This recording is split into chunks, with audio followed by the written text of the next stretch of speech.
Alhamdulillah nahmaduhu wa nasta'inuhu wa nastaghfiruh wa na'udzu billahi min shururi anfusina wa min sayyiati a'malina may yahdihillahu fala mudilla lahu wa may yudlil fala hadiya lahu. Asyhadu an la ilaha illallah wahdahu la syarika lahu wa asyhadu anna Muhammadan 'abduhu wa rasuluhu la nabiyya wa la rasula ba'dahu.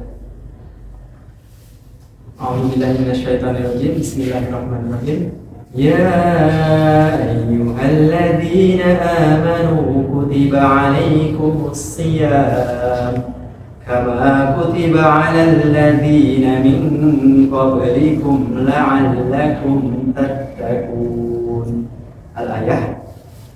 Faqala aidan fa inna astaqal hadithi kitabullah wa khairal hadi hadi Muhammad sallallahu alaihi wasallam wa syarrul umuri muhdatsatuhah fa inna kulla muhdatsatin bid'ah wa kullu bid'atin dhalalah wa kullu dhalalatin finnar. Hamdan wa syukranillah, puji dan syukur adalah miliknya. Semua fakta, data dan realita berasal dari sisinya. Jutaan sel yang ada dalam tubuh kita pun tak lepas dan tak luput dari kendalinya. Setiap orang suci punya masa lalu dan setiap orang berdosa dengan segudang dosa-dosanya berhak dan punya kapasitas akan masa depannya. Jadi jangan pernah takut dengan masa lalu kita, jangan pernah malu dengan diri kita yang sekarang, tapi ayo kita sama-sama belajar memperbaiki di Ramadan kali ini untuk menjadi pribadi-pribadi yang lebih baik. Gak usah move on lagi, sekarang waktunya kita move up.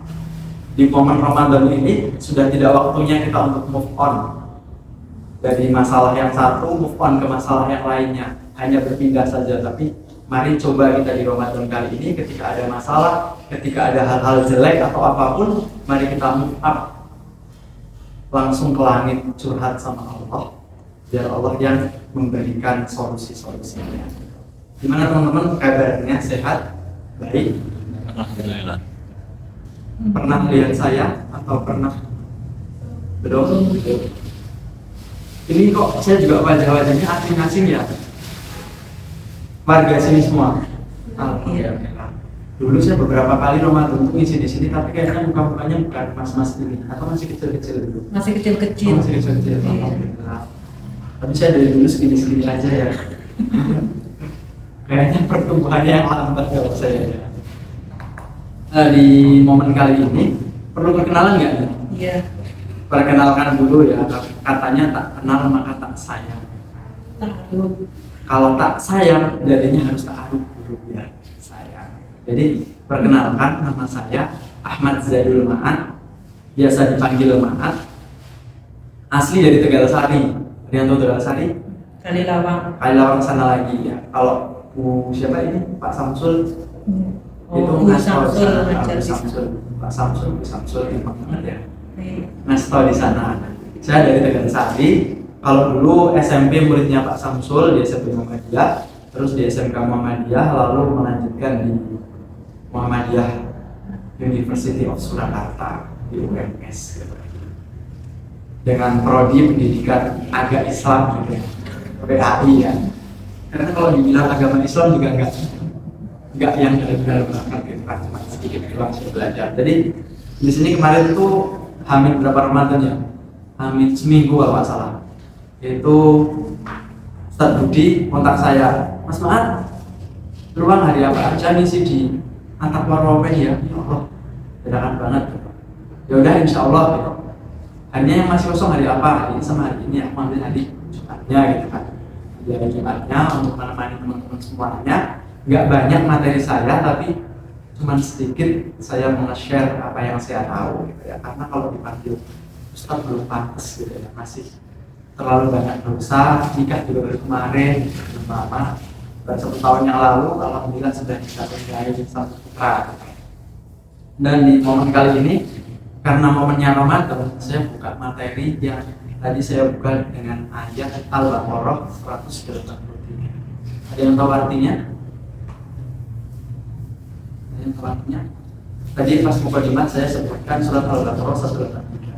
Ya ayyuhalladzina amanu kutiba alaikumus syiyam kama kutiba alal ladzina min qablikum la'allakum tattaqun. Dan tahu artinya? Surah Al-Baqarah. Wahai orang-orang yang beriman,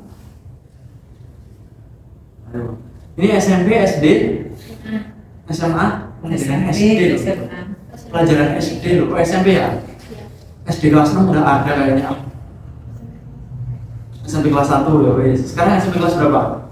SMA kelas 1. SMA kelas 1. Ingat gak artinya apa coba? Al-Baqarah 183. Baik. Ada yang ingat? Gak apa-apa, ayo. Ayo, gak apa-apa, ayo. Ya ayyuhalladzina amanu, hai orang-orang yang beriman, diwajibkan atas kamu berpuasa sebagaimana diwajibkan atas orang-orang sebelum kamu, agar kamu la'allakum tattaqun, agar kamu bertakwa. Jadi perintahnya di sini kita berpuasa, dan puasa itu keren banget kalau kamu tahu, agar kamu bertakwa kata. Jadi koridor takwa itu siapa sih yang tahu? Apakah malaikat juga tahu? Ternyata dalam konteks puasa tidak. Kan malaikat itu kan tugasnya kan mencatatin ya. Atid kan nyatet di sini kan amal baik dan buruk. Ketika Atid mau nyatet amal puasa kita, tiba-tiba Allah bilang gimana? Bismillah. Itu jatahmu. Puasa itu kata hadis itu urusannya langsung antara hamba dengan Allah. Jadi puasanya mau diterima atau enggak malaikat enggak tahu, pahalanya mau dikasih 1, 2, 3, 4 bahkan 100 pun malaikat enggak ada satu pun yang tahu. Ketika malaikat mau mencatat, oh dia puasa tanggal segini, bulan segini, dan segini, puasa subuh sampai maghrib, terus dia melakukan maksiat apa pas puasa, itu malaikat disuruh minggir, bukan jatahmu, ini jatahku. Jadi langsung itu urusannya dari malaikat, dari Allah langsung kepada manusia, kepada hamba. Jadi malaikat, nabi dan rasul pun nggak ada yang tahu satupun pahala puasa seseorang. Apakah puasanya diterima atau puasanya batal atau enggak, dianggap pahalanya baik atau enggak, itu hanya Allah dan hanya Allah saja yang tahu di dalam catatannya Allah. Jadi begitu istimewanya puasa. Jadi kita bahas tentang keistimewaan bulan Ramadan, yang mana nggak semua orang tahu. Nggak semua orang tahu. Di Al-Baqarah 183 ya, terus lanjutannya 183. Udah sampai di situ takwa ini.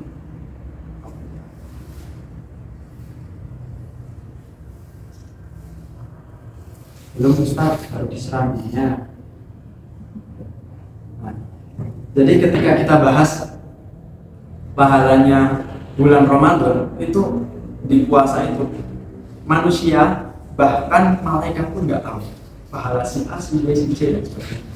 Jadi jangan pernah pede dengan kita yang sudah tadarus. Ada yang rutin ikut tadarus atau yang sampai hari ini ada puasa yang udah 5 hari, yang lagi 5 hari ini, atau lagi 4 hari semua, yang mulai Senin, yang mulai hari Selasa ada, Senin ada, Selasa ada. Yang Senin berarti sekarang 5 hari ya. Ada yang udah dapat 5 juz. Ada yang udah dapat 4 juz, yang 4 hari atau yang 5 hari. Ada yang udah dapat 3 juz. Udah mas, saya mau udah 7 juz, terus mangga, terus apel, udah sirah depan Al-Mansur gitu. Takon. Malah sebelum buka saya udah dapat jusnya. Nah jadi pahala Ramadan itu, kenapa saya tanya ada yang udah dapat 5 juz dan sebagainya, saya nggak tanya yang udah dapat 10 juz dan sebagainya. Saya coba dengan 5 juz saja belum ada yang dapat. Padahal menariknya di bulan Ramadan itu bulan-bulan yang sangat-sangat mulia. Di 17 Ramadan ada yang tahu hari apa?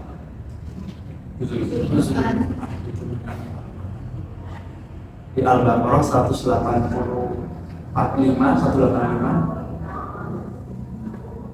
Syahrul Ramadan alladzi unzila fihil Qur'an. Di Ramadan itu adalah harinya Al-Qur'an, hari diturunkannya Al-Qur'an. Hudalin nas wa bayyinat minal huda wal furqan. Di situ adalah Quran itu sebagai petunjuk buat manusia. Dari cahaya-cahaya yang ada dari semuanya. Kita kalau beli HP misal, ini HP yang buat kamu apa? Samsung. A54. A15. Pas beli HP ada buku petunjuknya nggak? Ada. Handbooknya ada nggak?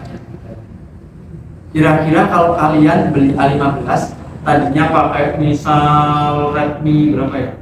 Redmi Note Note 11. 10 lah gitu atau 10 sapi lah karena Note 8 gitu yang lama. Terus beli A15.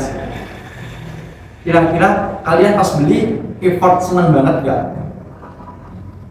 Atau bahkan kalian dapat undian buka puasa atau undian sahur segar gitu di TV, dapatnya Samsung S23 gitu. Kayak HP-nya Mas Abdul, Samsung S230 yang harganya 30 atau 29 juta. Ada buku petunjuknya kan? Iya. Nah, kira-kira kalian mau langsung pakai atau kira-kira cari tutorial dulu? Atau langsung pakai boleh. Atau yang sebelumnya belum pernah pegang iPhone, sebelumnya pakai Android terus, bahkan masih pakai HP tulalit apa namanya, Nokia yang ganjelan truk itu loh, 3315 atau berapa gitu. Itu yang masih pakai HP kayak gitu, tiba-tiba kalian dikasih kado sama orang tua kalian iPhone. Kira-kira ini sih kembalinya kayak gitu nggak? Iya kan? Kira-kira ini sih kembalinya akhirnya kalian buka-buka atau cari tutorial di YouTube, ya nggak? Ya kan? Atau kalian baru download Canva atau apa, ngedit dan sebagainya. Nggak tahu caranya kan tadi tutorial. Padahal Allah itu sebelum menciptakan kalian, Allah itu sudah menciptakan Al-Quran. Allah sudah menciptakan Al-Quran. Jadi hebatnya Allah itu sebelum Allah menciptakan HP itu, yang Allah ciptakan itu apa dulu? Buku petunjuknya dulu. Setelah Allah ciptakan buku petunjuknya, Al-Quran, Huda Linnas akan sebagai petunjuk bagi manusia. Setelah Allah ciptakan Al-Quran, lalu yang Allah ciptakan apa? Nabi-nabi. Sampailah titik di mana diturunkannya sebagian dari Al-Quran, yaitu Zabur, Taurat, Injil, yang di situ belum bisa menyelesaikan masalah-masalah umat. Sampai diturunkan ini loh manusia yang plek Al-Quran. Siapa? Nabi Muhammad SAW. Saking baiknya Allah. Dan di Nabi Muhammad diturunkan, baru diturunkanlah Al-Quran di 17 Ramadan. Kan? Allah itu baik banget. Jadi sebelum HP ini direview misal, sebelum HP ini beredar, sudah ada yang review dulu. Kalau review YouTuber kan reviewnya enggak, ada kadang yang bohongin dikit lah biar HP-nya laku, atau dia di-endorse sama produk iPhone biar HP-nya laku gitu kan. Tapi ini Allah langsung sebelum Al-Qur'annya diturunkan, Allah ciptakan dulu manusia yang plek seperti Al-Qur'an, yaitu Nabi Muhammad. Yang kata-katanya Qur'an, akhlaknya Quran, tidurnya seperti apa yang diajarkan Al-Quran, bangunnya seperti apa yang diajarkan Al-Quran. Dan itu manusia biasa, bahkan telah terlahir bukan dari keluarga yang kaya raya. Jadi itulah hebatnya Al-Quran. Dan kenapa di Ramadan? Padahal di Ramadan itu di mana orang-orang diajarkan untuk berpuasa dan sebagainya. Allah tuh baik banget, teman-teman. Allah tuh nggak nyuruh kita puasa sehari penuh dari sahur sampai nanti buka di sahur lagi. Ya. Allah itu ngasih waktu cuma sampai berbuka puasa aja, sampai terbenamnya matahari, ya kan? Dari menjelang fajar sampai terbenamnya matahari. Jadi Allah itu baik banget. Ya kita belajar menjadi orang-orang yang bertakwa. Di situ tuh Allah cuma pengen tahu kita taat nggak sih. Kadang ada yang berangkatnya sekolah telat, tanyain, Mas, Pak gurunya atau gurunya, kenapa telat? Jawabannya simpel, saya habis beribadah, Pak. Apa itu? Tidurnya orang yang berpuasa itu ibadah. Ada yang pernah tahu dengar hadis itu? Tidurnya orang yang berpuasa itu ibadah. Pernah dengar hadis itu? Dan itu biasanya dipakai alasan buat anak-anak yang berangkat sekolah telat ketika bulan suci Ramadan. Padahal kalau kita telusuri hadis itu sanadnya dhaif, lemah. Kenapa? Coba kita kasih analogi yang berbeda ya. Mas Maat seorang koruptor misalnya. Kalau dibilang balik ya, seorang koruptor Mas Maat. Kira-kira kalau Mas Maat melek, dia bakal nggak usah koruptor dulu deh kehebatan. Seorang pencuri gitu aja. Ketika dia melek, kira-kira dia bakal mengatur strategi untuk nyolong nggak? Iya. Berarti kalau dia tidur ibadah nggak? Iya. Iya. Karena otomatis dengan dia tidur, dia tidak berpikir saya mau nyuri di mana, dengan strategi apa, itu ada motor di sana, kuncinya nyantel ketinggalan, atau kita bisa bandrek pakai kunci T dan sebagainya.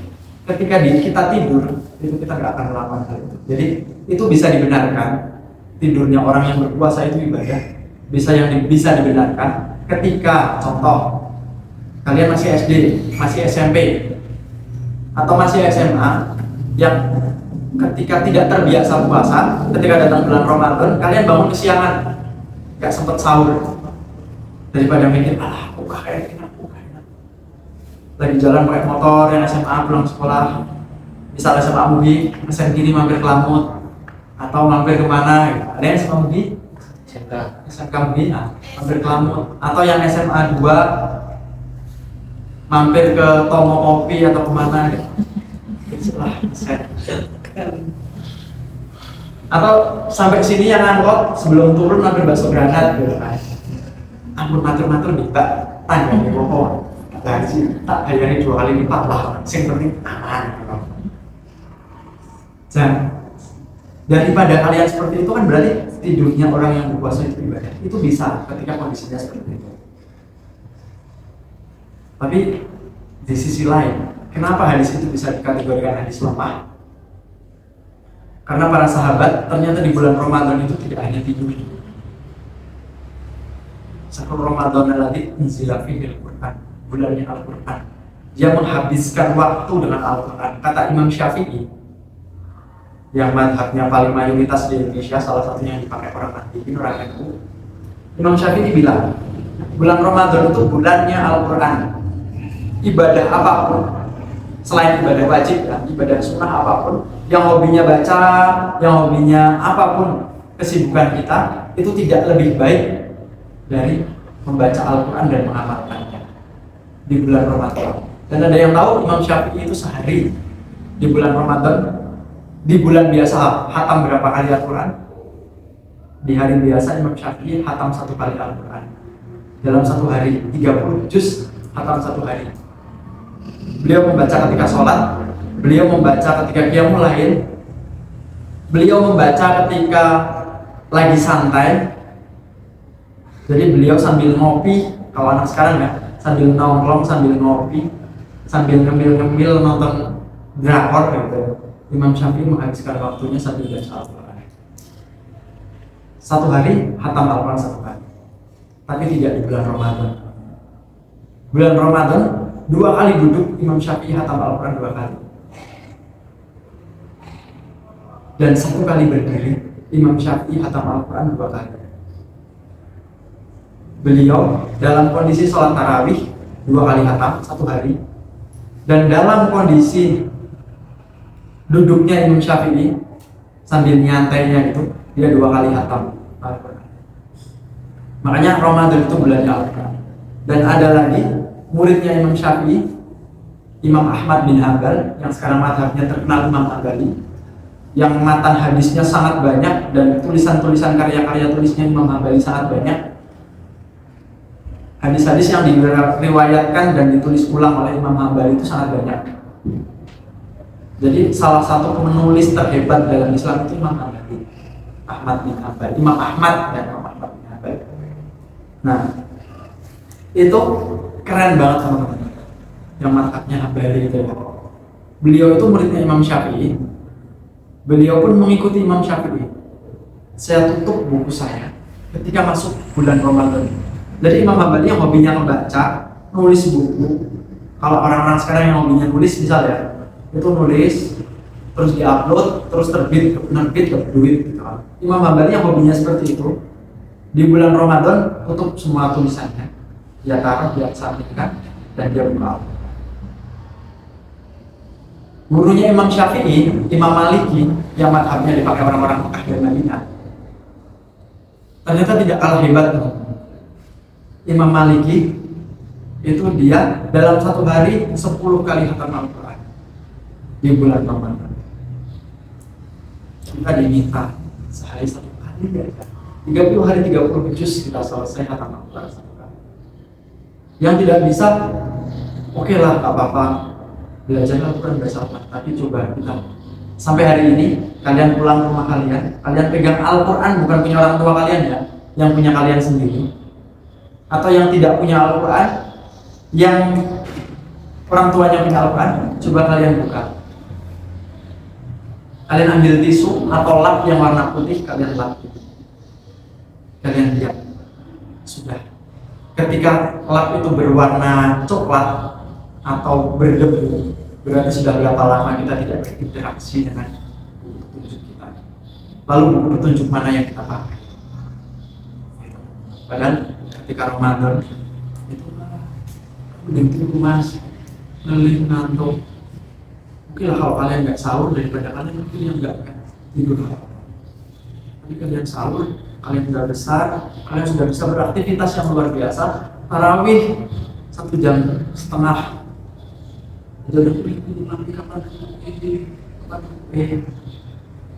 Mas misal baca Allahul ladzi khalaqas samawati wal ardh, misal lagi baca Allah, terus kak gini baik. Padahal urung juga. Baru tarawih segitu. Bahkan kalau kita tahu bulan Ramadan itu bulan-bulan yang sangat luar biasa. Kita tahu perang Badar, pelajaran perang Badar, pelajaran kelas berapa? SMP kelas 2. Perang Badar itu dilaksanakan di bulan apa ini? Bulan Ramadan, dan terjadi pada tanggal 17 Ramadan juga. Hebatnya tanggal 17 Ramadan itu tanggal yang sangat spesial. Perang Badar terjadi di tanggal 17 Ramadan juga. Dan perang Badar itu kalian tahu 313 kaum muslimin di awal penyebaran agama Islam. Awal, bayangin di sini kalian bikin geng baru deh, bikin geng baru di SMA yang gampang ya, atau SMP. Kalian satu geng nih, bikin baru. Kira-kira yang itu anak banyak atau anak sedikit? Sedikit kan? Yang login anak sedikit kan? Dan kalau kita baca sejarah, di situ 313 umat Islam melawan 1000 kafir Quraisy. Berarti mau siji lawan wong piro? 3 orang. 1 orang lawan 3 orang. Yang sebelumnya perang Islam lawan Quraisy selalu kalah, tapi tidak di perang Badar. Puasa, mereka puasa. Tarawih, mereka tarawih. Saya apa kena? Kalian cuma sekolah gitu. Sekarang mungkin buka laptop, buka HP, atau nyatet atau apalah sekarang. Mereka perang. Di awal Islam bangkit, awal kebangkitan Islam, yang pasukannya masih 313 orang. Yang di situ kalau kita baca sejarah, tahu nggak sih siapa sih pasukan itu? Bilal. Bilal itu seorang budak. Tahu budak? Budaknya bahasa sekarang itu lebih rendah dari pembantu. Simpomnya mungkin kayak saya lah, kering, masih mending saya gitu kan. Kelanjutannya khidmat dan mahir. Bilal ini kering, umbelen, bahasanya gitu ya. Kering, umbelen, hitam. Pasukannya masih seperti itu teman. Masih wong sing polan. Mungkin sama kafir Quraisy yang gagah-gagah gitu kan. Body gitu aja, orang masih ke body lah. Jajaran ini sedengak ngono, urut badan ini kemeringat gitu kan. Dia melawan itu, lu meneng gitu. Bayangin, itu bisa menang di bulan Ramadan. Jadi hal-hal yang mustahil dilakukan itu akan bisa tercapai di bulan Ramadan. Di malam hari, Rasul itu mentak salah satu sahabatnya. Kalau bahasa sekarang ini itu ngejabri gitu ya. Ngejabri, nge-broadcast. Tadi dulu nggak pakai WA. nggak pakai WA, nggak pakai Telegram. Rasul itu salah satu ketua gengnya Rasul datangin tuh sama Rasul, bro, habis tarawih kita kumpul ya, sambil ngopi-ngopi. Kumpul tuh satu geng, terus 300-an orang. Kalau malam ini kita ngerebut Mekah gimana? Itu kan tanah suci kita, ada Ka'bah di sana. Bayangin coba, ketika Rasul di 17 malam 17 Ramadan itu tidak atur strategi, kira-kira kita bisa haji ke Mekah? Ya, bisa. Mekah masih menjadi tanah seperti Masjidil Aqsa di Palestina. Orang mau datang ke Palestina, mau beribadah, kan 3 tanah suci umat Islam yang ketika ada rezeki, ketika kita mampu wajib didatangi. Kan ada Masjidil Haram, Masjid Nabawi, dan Masjidil Aqsa di Palestina. Kiblat pertama. Kira-kira ketika Rasul tidak memerdekakan Mekah, kira-kira kita tidak akan bisa haji ke Masjidil Haram. Kita cuma akan bisa hanya mendatangi Masjid Nabawi saja. Dan Rasul itu hebatnya Rasul, dia terlahir di Mekah, dia berjaya, dia menjadi kepala negara. Bahasanya sekarang mungkin kayak Jokowi, kayak Prabowo sih mendekati gitu ya. Di Madinah. Di Madinah itu Rasulullah apa lagi sih? Satu Madinah sudah Rasul kuasai, dia sudah menjadi kepala negara, sudah menjadi orang yang paling keren di Madinah. Muhammad, respect Muhammad gitu. Presiden kita gitu, kalau bahasa sekarang gitu kan, kepala negara, pemimpin dalam agama, dia mampu memimpin banyak sektor gitu kan. Rasul itu di Madinah orang sudah respect semua. Kalau orang yang jiwanya tidak nasionalis, dia tidak akan pernah pulang ke Mekah, ke tanah kelahiran. Jadi sehebat-hebatnya, misal saya terlahir di Wonosobo, meskipun saya hebat di mana misal Mesir, jadi orang hebat di Mesir atau di Mekah atau di Amerika sekalipun, kalau saya tidak nasionalis, saya nggak akan pernah ingat dengan Wonosobo, dengan Indonesia. Tapi Rasul adalah orang yang sangat hebat. Rasul ingat dengan tanah kelahirannya, tanah sucinya. Sepertinya saya harus memerdekakan Mekah dari kafir Quraisy. Saya harus membebaskan Ka'bah peninggalan Nabi Ibrahim. Di malam itu, pasca tarawih, Rasul kumpulin teman-temannya satu geng sambil ngopi-ngopi, sambil gimana kalau malam ini kita lawan kafir Quraisy. Kira-kira kalau kita besok wayai sekolah, atau wayai sekolah, besok wayai sekolah, malam yang sama Mugi siapa? Sama Mugi? Diajar sama Mas Brilian? Enggak ya, Brilian Mas Samsul. SMK Mugi? Misal malam habis bukber atau SMA manapun lah, SMP 1, SMA 1, habis bukber sama teman-temannya, terus tarawih bareng-bareng. Selesai tarawih, kan ada gurunya ya di situ ya. Guys, ulangan kira-kira gitu. Wah, kira-kira gimana?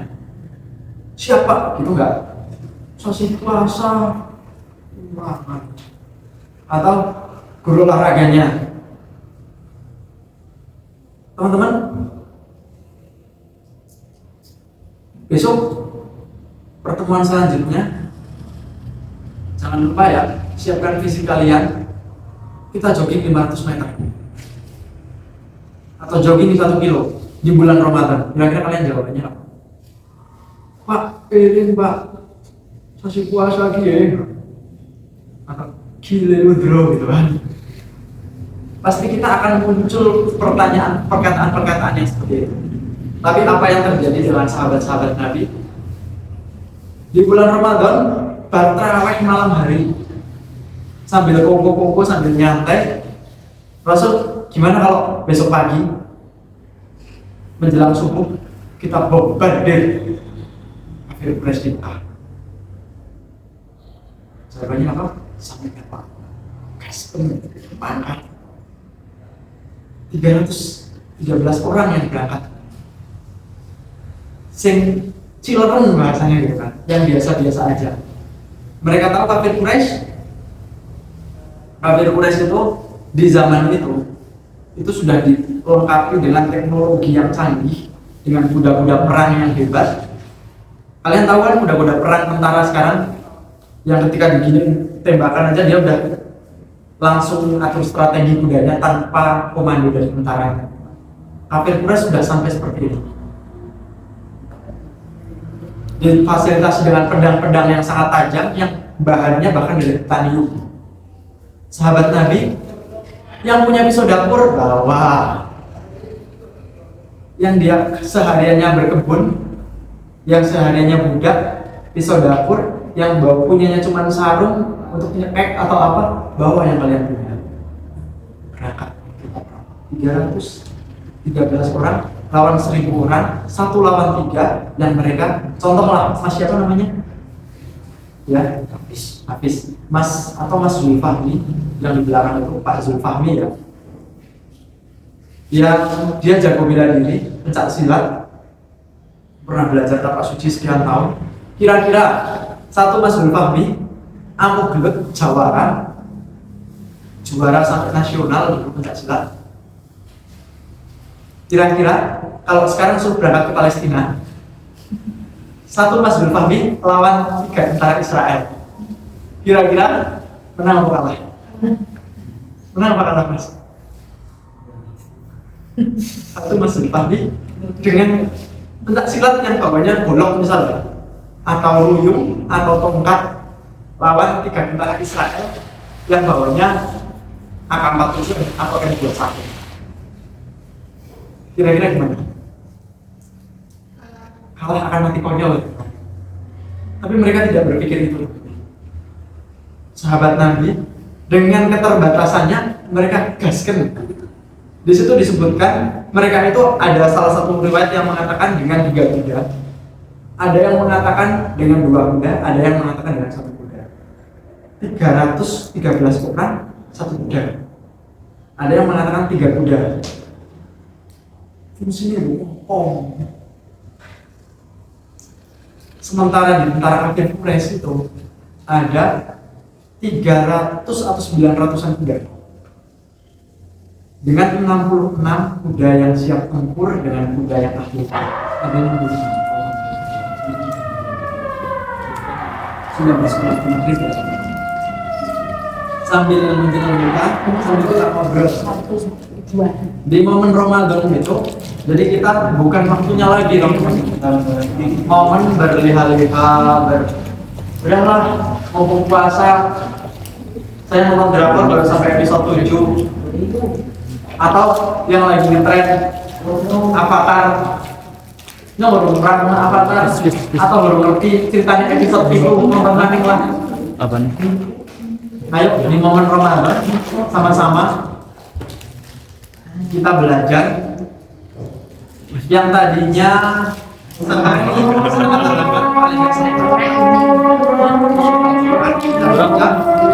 baca banyak perbuatan baik.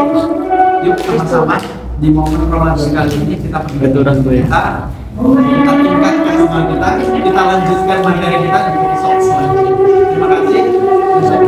Assalamualaikum warahmatullahi wabarakatuh.